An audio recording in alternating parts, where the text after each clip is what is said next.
शेतकरी मित्रांनो नमस्कार. हा जो आपण प्लॉट पाहताय हा आपल्या गन्ना मास्टरचा ट्रायल प्लॉट आहे आणि या प्लॉटमध्ये आपण 11 नोव्हेंबर रोजी PDM 13007 या जातीची लागवड केलेली आहे. या जातीविषयी थोडे अपडेट करण्यासाठी आजचा हा व्हिडिओ आहे. या जातीला फुटव्यांचे हॅबिट मित्रांनो चांगले आहे, म्हणजे फुटवे चांगले होतात.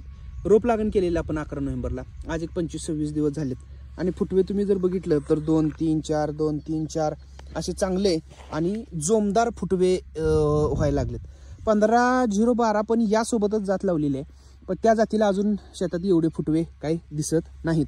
पण या जातीला फुटवे चांगले दिसतात. म्हणजे एक गोष्ट अशी आहे की फुटव्याची एक ॲबिलिटी ह्या जातीमध्ये चांगली आहे. ऊस वाढतोय पण फास्ट असं वाटतंय. ह्या प्लॉटमध्ये आपण 11 नोव्हेंबरला लागवड केल्यानंतर अजून खतांचा डोस दिलेला नाही. आज खतांचा डोस उद्या परवा देणार आहे. तणनाशकाचा तेवढा वापर आपण ह्या प्लॉटमध्ये केला आहे. हा जर प्लॉट आपल्याला पाहिजे असेल तर आपली गन्ना मास्टर ऊस रोपवाटिका जिथं आहे तिथं जवळच हा आपला रिसर्च प्लॉट ट्रायल प्लॉट आहे. तर तुम्ही जरूर बघा. पुढच्या वर्षी या जातीचं बियाणं शेतकरी मित्रांना आपल्या गन्ना मास्टरच्या माध्यमातून आपण जरूर उपलब्ध करून देणार आहोत. धन्यवाद.